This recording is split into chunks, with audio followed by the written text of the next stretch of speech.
Hello दोस्तों, स्वागत है आपका जस्ट फोकस आईएएस में। मेरा नाम है दलित त्यागी और हम लोग पढ़ रहे थे मध्यकालीन भारत का इतिहास। काफ़ी लंबे समय बाद आज वापसी हुई है। ठीक है, तो हम लास्ट क्लास तक क्या पढ़ रहे थे आपको याद होगा। हमने अपना जो टॉपिक था प्रांतीय राजवंश, प्रोविंशियल डायनेस्टी, वो स्टार्ट किया था।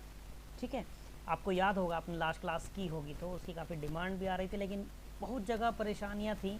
लास्ट ईयर 2019 जो था वो दंगों में निकला और 2020 स्टार्टिंग से ही कुछ चीज़ें गड़बड़ चल रही हैं। फिर ये कोरोना जैसी चीज़ आ गई तो बहुत चीज़ें गड़बड़ हैं। ठीक है, खैर कुछ समय निकाल के कुछ चीज़ें स्टार्ट करते हैं, कब तक वेट करेंगे। और मुझे लगता है कि आप सब लोग इस लॉकडाउन का फ़ायदा भी भरपूर उठा रहे होंगे, घर में बैठ के जम के पढ़ाई हो रही होगी। ठीक है, बाकी अब हम धीरे धीरे टाइम बना के एक पूरा शेड्यूल बना के स्टार्ट कर रहे हैं चीज़ें, है ना। भगवान से बस ये दुआ मुझे भी करनी, आपको भी करनी कि सब चीज़ें ठीक रहें अभी, है ना।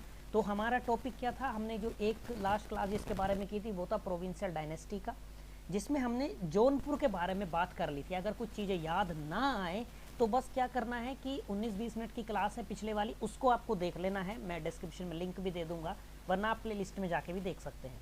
ठीक है, तो आज हम उसी के भाग 2 के बारे में बात करने वाले हैं। आज हम सबसे पहले बात करेंगे कश्मीर के बारे में, फिर उसके बाद में यदि कश्मीर के बाद में समय हमको इजाज़त देता है, अलाउ करता है समय, तो हम मालवा के बारे में बात करेंगे, फिर हम गुजरात के बारे में बात करेंगे, फिर हम आएंगे राजपूताना की तरफ। मेरी बातें समझ में आ रही होंगी, मुझे लगता है कि किस तरीके से हम चलने वाले हैं, क्या क्या हम करने वाले हैं इस टॉपिक में। ठीक है, तो आज हम बात करेंगे कश्मीर के बारे में। पहले मैं आपको कश्मीर का जो बैकग्राउंड था उस बैकग्राउंड के बारे में बता दूंगा, कहाँ से चीज़ें स्टार्ट होती हैं, पृष्ठभूमि क्या थी वो। उसके बाद में कुछ जो चीज़ें तथ्यात्मक हैं, जो फैक्चुअल चीज़ें हैं, वो यहाँ आपको वन लाइनर करके मिल जाएगा। ठीक है, पीडीएफ आपका वही, जैसे लास्ट हमेशा क्वेश्चन रहता था पीडीएफ कैसे मिलेगा, तो पीडीएफ में वही टेलीग्राम पे जाके आप पीडीएफ ले लेना। समझ में आ रही है बात मेरी। चलिए, तो कश्मीर से शुरू करते हैं। कश्मीर का मैं आपको जो थोड़ा सा एक बैकग्राउंड है, जो पृष्ठभूमि है, वो पहले मैं आपको बता देता हूँ।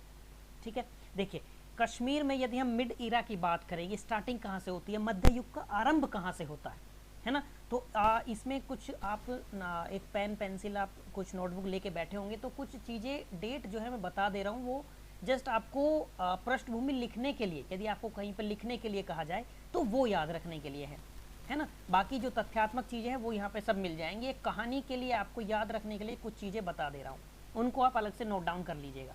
ठीक है, तो 1320 में, जब मैं बता रहा हूँ आपको कश्मीर में मध्य युग का आरंभ कहाँ से होता है, मिड एरा स्टार्ट कहाँ से होता है कश्मीर के संदर्भ में। ठीक है, तो 1320 में मंगोल आक्रमण होते हैं, उनके साथ स्टार्टिंग होती है कश्मीर में मध्य युग की, है ना। इससे पहले भी यदि हम बात करें तो आपको याद होगा जब हमने राइज ऑफ इस्लाम जो पहला टॉपिक था वो पढ़ा था, उसके बाद हमने बात की थी गजनवी गौर डायनेस्टी की। तब हमने आपको मीर कासिम के आक्रमण के बारे में बताया होगा, है ना। 712 711 से जो चीज़ें स्टार्ट होती हैं वो। तो हम यदि कहें कि इससे पहले भी कहाँ कश्मीर को जीतने के प्रयास किए गए, तो आपको याद रखना है कि मीर कासिम और महमूद गजनवी, इन दोनों ने भी इससे पहले कश्मीर को जीतने के प्रयास किए थे। ठीक है, लेकिन आपको एक डेट याद रखनी है 1286, ठीक है, 1286 की। इस 1286 की तारीख के साथ साथ आप एक नाम याद रखेंगे, उनका नाम है सिंहदेव। तो सिंहदेव ने कश्मीर में एक हिंदू डायनेस्टी की स्थापना की थी, हिंदू राजवंश की स्थापना की थी। ठीक है, और इन्होंने 1301 तक शासन किया था, यानी कि 15 साल इन्होंने शासन किया। और इसके बाद इनका जो भाई था, इनका भाई था सुहावदेव।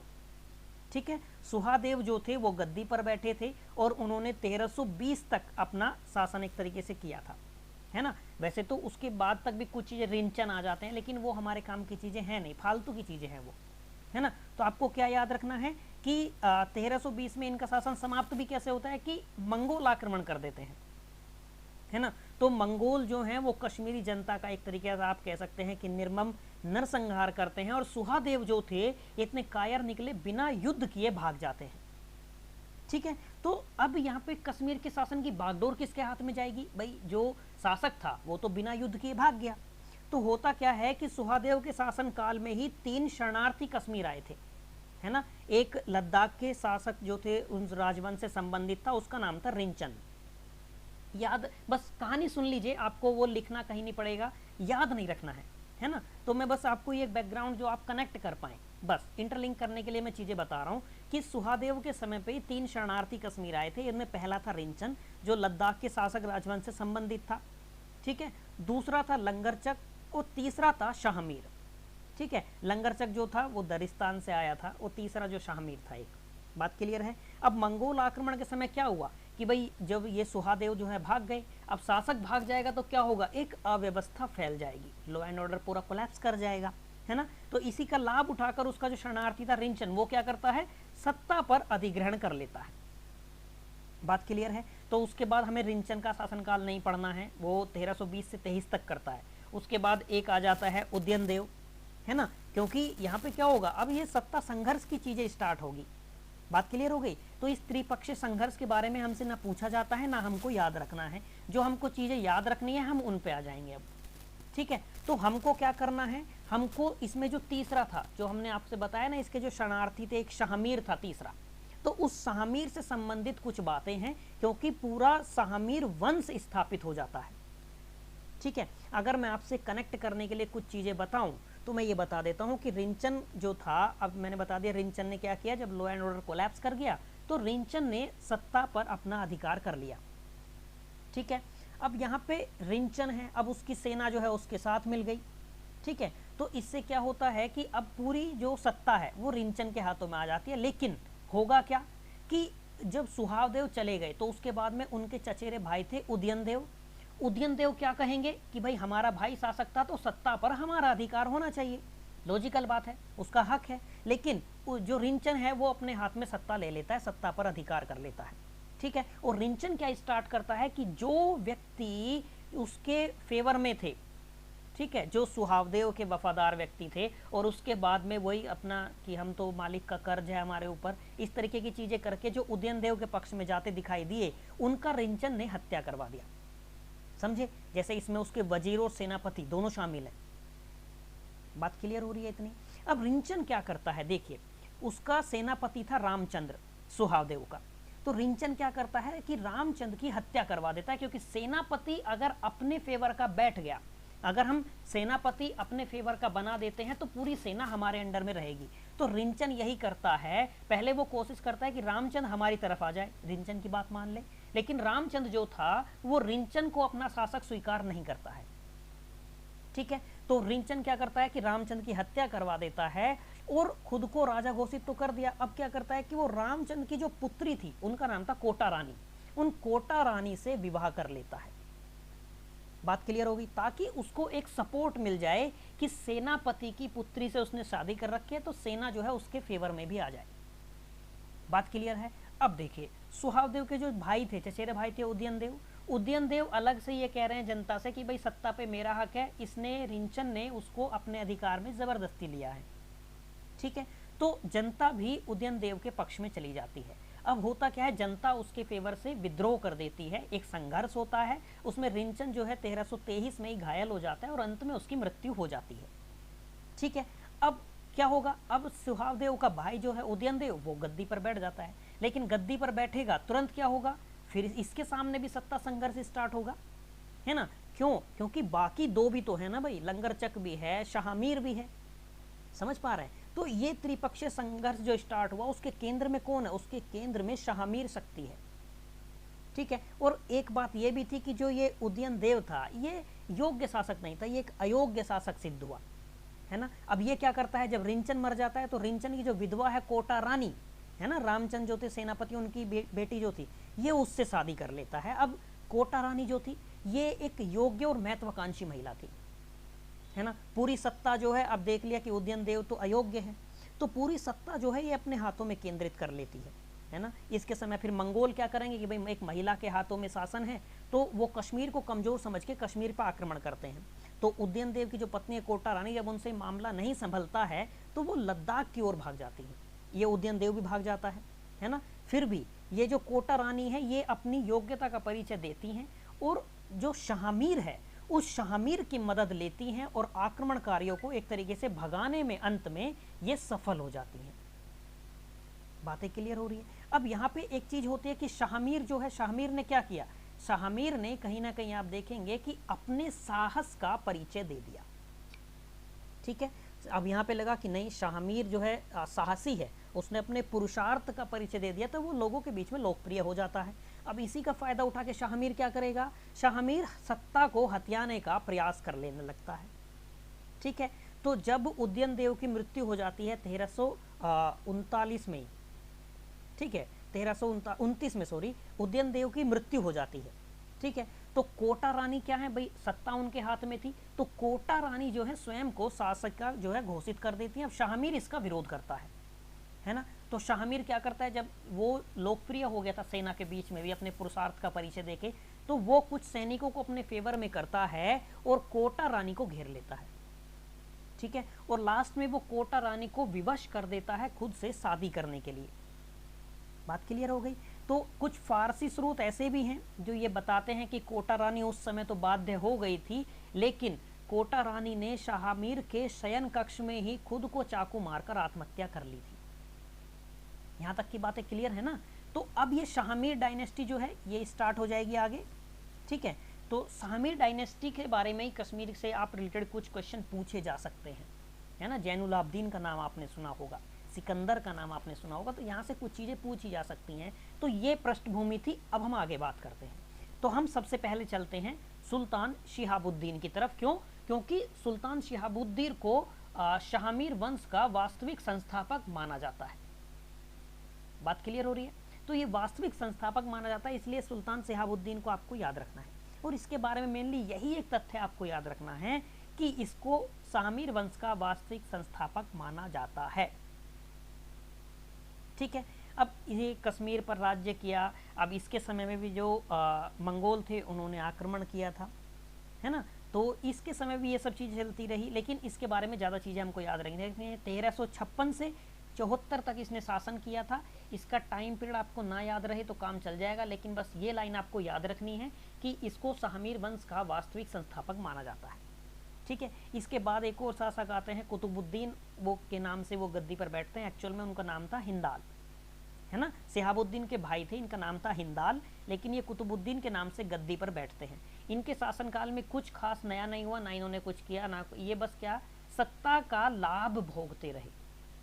ठीक है, विलासी जीवन अपना जिया, बस इसके अलावा इनमें कुछ नहीं है। हम अगला जो हमको थोड़ा याद रखना है वो सिकंदर के बारे में एक दो बातें याद रखनी है। ठीक है, 1389 से 1413 तक का इनका टाइम है सिकंदर का। और सिकंदर की उपाधि आपको याद रखनी है कि बुत शिकन इसकी उपाधि है, जिसका अर्थ होता है मूर्ति भंजक या मूर्ति तोड़ने वाला। बात क्लियर हो गई। अब जब ये जो हिंदाल था, जो कुतुबुद्दीन के नाम से गद्दी पर बैठा था, शिहाबुद्दीन का भाई, जब इसकी मौत हो गई तो इसका अल्पायु पुत्र था सिकंदर, उसको उत्तराधिकारी बना दिया गया। अब ये चूंकि अल्पायु है तो क्या होगा, इसका संरक्षक कोई बनेगा। ठीक है, तो इसकी माता जो थी वो इसकी एक तरीके से प्रोटेक्टर बनी और उन्होंने उसका प्रोटेक्टर के रूप में कार्य किया।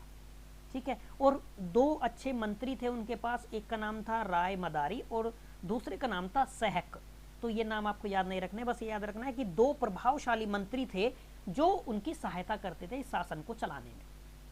ठीक है, लेकिन अब क्या हुआ, धीरे धीरे जैसे ये सिकंदर बड़ा हुआ, 3 साल 4 साल जैसे बीते, तो उसके मन में कहीं ना कहीं सत्ता का लालच आने लगा। उसको लगा कि माता अपने हाथ में सब चीज़ें रखती हैं, मैं किस चीज़ का शासक हूँ फिर।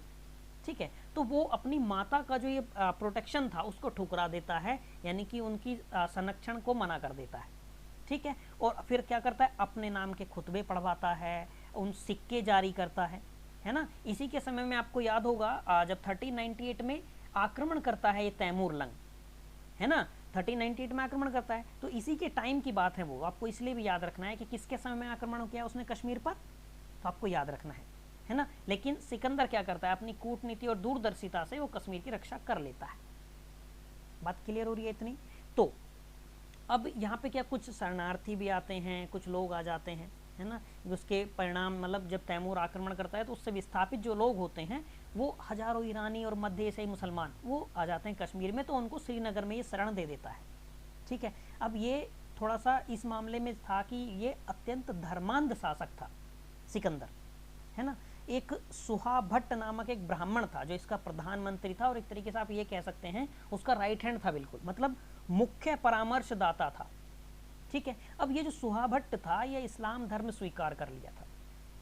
ठीक है, अब सिकंदर क्या हुआ, जैसे ही इस्लाम धर्म स्वीकार हुआ तो ये क्या हुआ कि हिंदू धर्म का कट्टर विरोधी बन गया, हिंदुओं पर अत्याचार करने लगा, है ना। मतलब ये तो सुझाव देता था ना, सुहा भट्ट, याद रखना है, सुहा भट्ट की सलाह के बिना ये कुछ नहीं कर रहा है सिकंदर। अब सुहा भट्ट ने क्या कर लिया, इस्लाम धर्म स्वीकार कर लिया, तो ये हिंदुओं का विरोधी हो जाएगा। हिंदुओं का विरोधी हो जाएगा तो ये हिंदुओं पर अत्याचार करवाएगा, लेकिन किसकी मदद से, सिकंदर की मदद से। ठीक है, सिकंदर को सलाह देगा, वैसा ही सिकंदर करेगा। समझ पा रहे हैं मेरी बातों को। जैसे एक एग्जाम्पल दूं तो ये क्या करता है, जैसे माथे पर चंदन का टीका लगाते थे, उसको प्रतिबंधित करवा देता है ना। जो सोने चांदी की जो मंदिरों की मूर्तियां होती थी, उन मूर्तियों तक को तोड़वा देता है।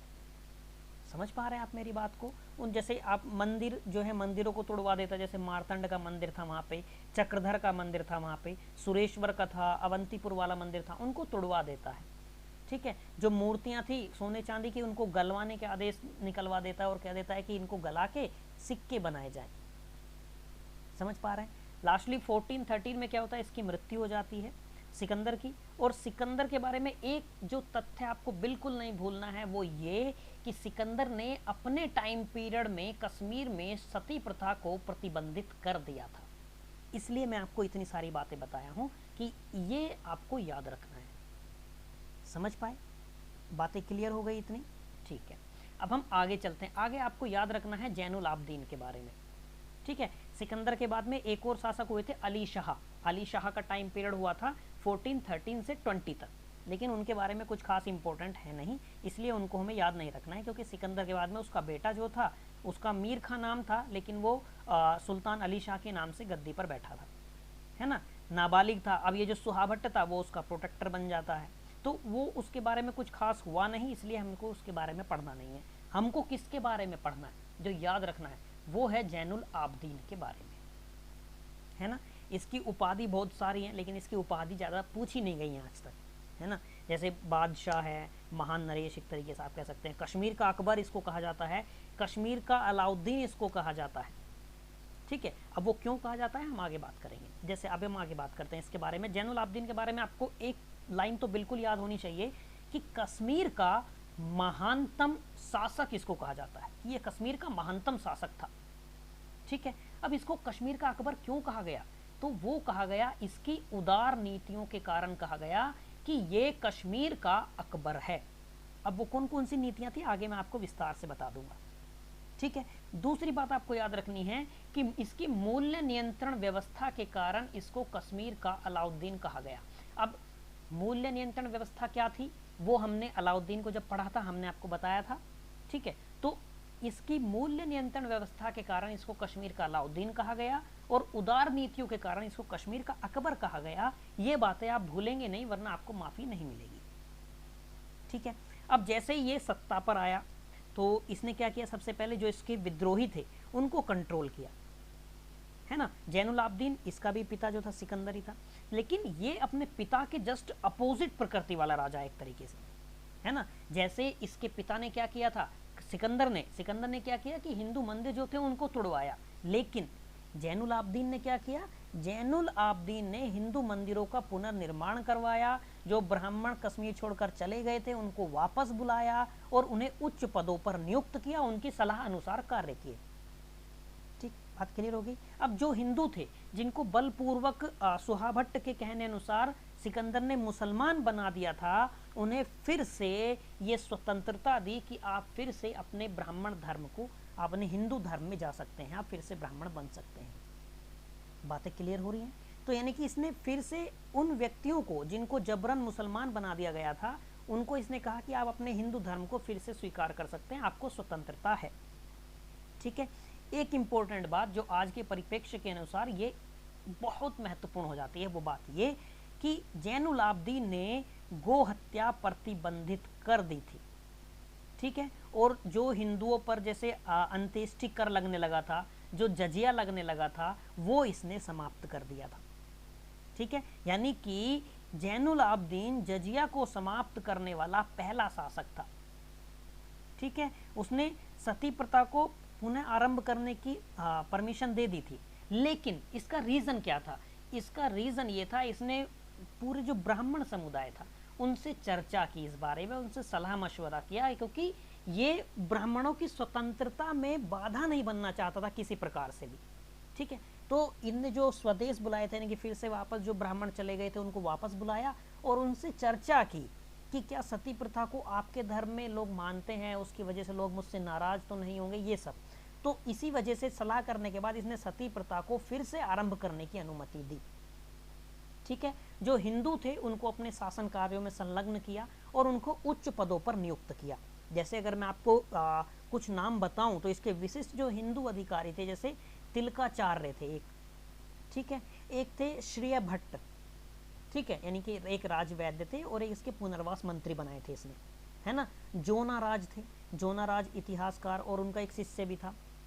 बात क्लियर हो गई, ठीक है। तो ये सब इसने क्या, यानी कि हिंदुओं को विशिष्ट पद दिए, अपने शासन में उनको उच्च पदों पर बैठाया। बातें क्लियर हो रही है मेरी सारी यहाँ तक की। चलिए अब हम ये बात करेंगे कि भाई इसकी उदार नीतियाँ कौन कौन सी थी, इसने ऐसे कार्य क्यों किए जो इसको कहा गया कि भैया ये तो कश्मीर का अकबर है, उन सब बातों के बारे में बात करेंगे। मूल्य नियंत्रण व्यवस्था हम आपको पिछली क्लासेस में बता चुके हैं, तो उसको बताने की जरूरत यहाँ पे नहीं होगी, समय व्यर्थ होगा, ठीक है। अब चलिए हम सांस्कृतिक विकास की तरफ चलते हैं सबसे पहले, ठीक है। तो ये खुद भी कला का प्रेमी था जैनुलाब्दीन, ठीक है। ये संगीत, नृत्य और जो ललित कलाएं होती हैं, प्राचीन कलाएं जो होती हैं, उनसे प्रेम करता था, ठीक है। हिंदू मुसलमान दोनों के जो फेस्टिवल होते थे उनमें भाग लेता था, तो उदार हो गया, समझ गए। जैसे मैं आपसे बताऊं, जो नेचुरल जो प्राकृतिक घटनाएं होती हैं, जैसे झेलम की उत्पत्ति से संबंधी जो त्योहार होता था कश्मीर में, है ना, ये उसमें भाग लेता था, समझ गए। यानी कि हिंदू और मुसलमान दोनों में कोई भेदभाव नहीं, दोनों के त्योहारों में ये शामिल होता था, तो उदार नीति एक इसकी हो गई। दूसरी बात यदि हम करें इसके शिक्षा और साहित्य के विकास के बारे में, है ना, तो इसको खुद को भी कश्मीरी, फारसी, संस्कृत भाषाओं का ज्ञान था, है ना। ये खुद भी फारसी कविताएं लिखता था और कुतुब के नाम से, कुतुब उपनाम लेता था, उस नाम से लिखता था। बात क्लियर हो रही है इतनी। यानी कि इसके समय में आपको क्या याद रखना है, इसके समय में शिक्षा और साहित्य का भी विकास हुआ, ठीक है। जैसे जैनुलाब्दीन खुद भी एक ग्रंथ लिखता है अपने, जब ये बूढ़ा हो जाता है ना, तो इसके जो बेटे थे, इसके बेटे अयोग्य साबित हुए थे, जिनसे ये काफ़ी दुखी था, उनकी वजह से काफ़ी दुखी था ये अपने वृद्धावस्था में, तो उससे एक ये ग्रंथ लिखता है, उसका नाम रखता है शिकायतनामा, ठीक। बात क्लियर हो गई। एक बात आपको याद रखनी है कि शिक्षा के क्षेत्र में जैनुलाब्दीन की जो महान उपलब्धि है वो ये है कि मातृभाषा में शिक्षा थी इसके समय।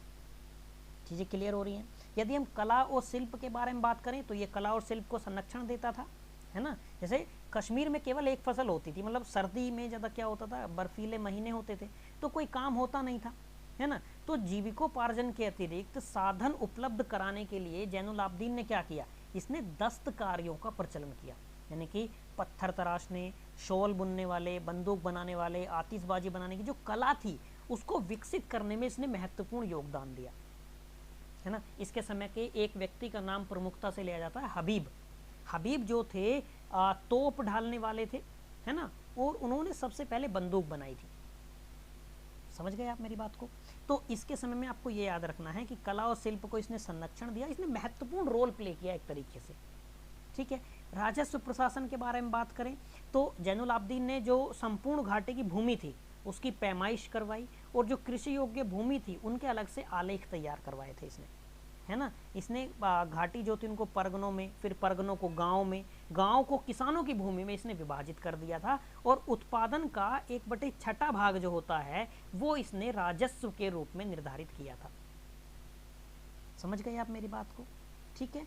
अब आगे यदि सिंचाई व्यवस्था के बारे में बात करें तो इसने क्या किया, कृषि के विकास के लिए सिंचाई नहरों की जाल जो था एक पूरी तरीके से वो बना दिया, है ना। जैसे अगर कोई पूछ लिया जाए कि नहर कौन सी थी, हालांकि तो पूछा नहीं जाएगा, लेकिन पूछ ले तो जैसे काकापुर नहर थी, कराला नहर थी, शकदर नहर है, ठीक है, या शाहखुल या सफाहुर करके एक नहर का नाम लिया जाता है, समझ गए। अब यदि हम बात करें आर्थिक सुधार के बारे में तो जो आवश्यक वस्तुएं थी उनके मूल्य को नियंत्रित करने के लिए सुल्तान ने मूल्य नियंत्रण व्यवस्था का सर्जन किया था, ठीक है, जिस वजह से इसको क्या कहा गया, कश्मीर का अलाउद्दीन खिलजी, समझ गए। यानी कि खाद्यान्न का जो मूल्य है वो सरकार निर्धारित करती थी, और जब कभी भी क्या होता है मूल्य परिवर्तित किया जाता था तो ताम्रपत्र पर मूल्य तालिका को मतलब एक तरीके से लिख कर प्रिंट करा के उसको विभिन्न स्थानों पर लटका दिया जाता था, छाप कर, ठीक है, यानी कि प्रत्येक माल का आसानी से, जो प्रत्येक माल है वो आसानी से बाजार में आता रहेगा और उसके जो प्राइस है वो सरकार तय करती रहेगी ताकि वो लोगों के बजट में हो, महंगाई ना हो। समझ गए आप मेरी बात को। नवीन नगरों की स्थापना की इसने, जैसे इसको कहा जाता है कि ये महान निर्माता भी था। जैसे इसने कुछ नगर भी बसाए जिसमें आप नाम याद रखेंगे नौ शहर का, या विचारनाग करके आपको मिल सकता है, जैनगीर, जैनपुर, या एक वो जैनकोट। समझ गए। इसने डल झील के रूप में लंका तथा सोन नामक द्वीप भी बनवाए, तो ये आपको याद भी रखने हैं दोनों। समझ पा रहे हैं आप मेरी बात को। वूलर झील में लंका नामक कृत्रिम द्वीप का निर्माण भी करवाया है। ठीक है, ये फैक्ट भी आपको याद रखना है। ठीक है, अब इसके लास्ट समय की बात करूं, जैसे मैंने बताया कि अपने बेटों की वजह से बड़ा दुखी था अपने अंतिम समय में, है ना, क्योंकि इसके बेटे जो थे काफ़ी अयोग्य निकले, तो इसी वजह से इसको एक तरीके से मेंटल टॉर्चर भी सहना पड़ा, मानसिक संताप भी झेलना पड़ा, है ना। इसके दोनों बेटे जो थे अधम खां और हाजी खां, है ना, तो ये विद्रोह करते रहते थे और आपस में लड़ते रहते थे सत्ता की वजह से, तो इस वजह से ये चिंतित भी रहता था और कहीं ना कहीं बहुत ज़्यादा असंतुष्ट था। ठीक है, अब अपने पुत्रों के इसी व्यवहार से दुखी होकर इसने क्या किया, जो बड़ा बेटा था वो अधम खां जिसका नाम था, उसको ये देश से निष्कासित भी कर देता है। ठीक है, और छोटा पुत्र तो जो था हाजी खां, उसको अपना उत्तराधिकारी घोषित कर देता है। लेकिन क्या होता है, दोनों में लड़ाई होती रहती है, तो इसीलिए अपने बुढ़ापे में ये एक ग्रंथ लिखता है जिसका नाम रखता है शिकायतनामा। समझ गए आप मेरी बात को। 70 साल की उम्र में 1470 में इसकी मौत हो जाती है, ये मर जाता है। चीज़ें क्लियर हैं। फिर जैसे ये 1470 में मर जाता है तो 1586 में क्या होता है कि सम्राट अकबर जो हैं कश्मीर को अपने साम्राज्य में मिला लेते हैं। चीज़ें क्लियर हो गई। मुझे लगता है कि कश्मीर के बारे में इससे ज़्यादा आपको ना जानने की ज़रूरत है, ना आपसे कभी एग्ज़ाम में पूछा जाएगा। ठीक है, तो उम्मीद करता हूँ कि आज की सारी बातें आपको समझ में आई होंगी। आज केवल कश्मीर के बारे में पढ़ के छोड़ देते हैं। अगली क्लास में हम बात कर लेंगे मालवा के बारे में। ठीक है, अगली क्लास में हम बात कर लेंगे राजपूताना के बारे में। समझ पा रहे हैं आप मेरी बात को, राजपूताना की। फिर हम गुजरात की तरफ जाएंगे, उड़ीसा की तरफ जाएंगे, और वो असम कामरूप वाला क्षेत्र है वो सब के बारे में बात करेंगे। बात क्लियर। तो मुझे लगता है कि आज के लिए हम इतना ही रखते हैं। काफ़ी दिनों बाद वापसी हुई है, आप लोगों के ऊपर भी बहुत सारी जिम्मेदारी आने वाली है। समझ पा रहे हैं ना। जिम्मेदारी कैसे आएगी, जिम्मेदारी इसलिए आएगी क्योंकि आपका रेस्पॉन्स आपको वापस से लाना है। समझ पाए। हमारी तो ये कमियां रही हैं कि रेगुलर नहीं हो पाए, बहुत सारी चीज़ें हैं उसमें, बहुत सारी चीज़ें हैं। ठीक है, लेकिन आपको भी क्या करना है कि थोड़ा सा वापस से हमको मोटिवेशन देना है, क्योंकि इस समय में मानसिक संताप हम भी झेल रहे हैं, है ना। ये जो लॉकडाउन का समय है, कोचिंग वोचिंग बंद है, ये सब। ठीक है, तो उम्मीद करता हूँ कि आप लोग मुझे माफ़ करेंगे मेरी निरंतर नहीं होने की वजह से, मेरी रेगुलरिटी की वजह से आप लोग मुझे माफ़ कर देंगे समझ के कि चलो छोड़ दिया, जाने दिया, अभी आगे से कंटिन्यू करेगा तो जाने देते हैं। ठीक है, तो अगर आज की वीडियो में कुछ भी पसंद आया हो दोस्त तो लाइक करना, अगर पहली बार देख रहे हो तो सब्सक्राइब कर लेना, दोस्तों के साथ में ज़रूर शेयर करना। हम मिलेंगे अगली क्लास में बहुत जल्दी। इस क्लास के तुरंत बाद जो है जल्दी से अगली क्लास में बनाऊंगा। Till then bye bye, have a nice day.